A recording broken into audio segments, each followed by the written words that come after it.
Օլիմպիական քաղաքը Վրաստանում, մասնավորապես Թբիլիսիում բոլորի աչքի առաջ է վերհառնում, սակայն չգիտես ինչու չինական կազմակերպության ու վրացական կողմի միջև կնքած պայմանագիրը հույժ գաղտնի է պահվում մինչև օրս։ Այնինչ գաղտնի է Վրաստանի համար, պարզ ու բացահայտ է Չինաստանում ապրող ուйղուրների համար։ Նրանք ամեն օր մի քանի անգամ տեսնում են գովազդային հոլովակ, որտեղ Սահակաշվիլին պայմանագիր է կնքում չինական կազմակերպության հետ։ Օրը 20-25 անգամ պտտացում են այն վիդեո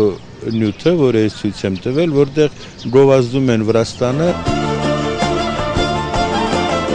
Վրաստան հրավիրող հոլովակում ոչինչ չափազանցված չէ։ Ամեն ինչ հաստատված է պայմանագրով ու ըստ այդ գաղտնի, բայց շատերի համար բացահայտ փաստաթղթի օլիմպիական խաղերից հետո քաղաքի բնակիչները Չինաստանից ժամանած ուйղուրներն են լինելու։ Այսպես չինացիներ են։ Հարցին այսպես են վերաբերվում վրացիները, բայց ոչ Լևոն Մելիք-Շահնազարյանը։ Ուйղուրները դա թուրքեր են։ Ընդամենը 127,000 ուйղուր։ Այս թիվը լուրջ եղանակ ստեղծել չի կարող, սակայն թուրքագետը վստահեցնում է, կլինեն եւ անօրինական բնակվողներ, չհաշված այն պարզ հանգամանքը, որ ուйղուրներն արագ են բազմանում։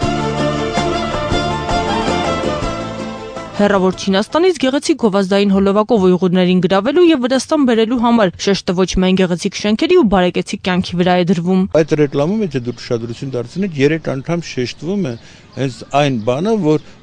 Թուրքիայի հետ սահման է։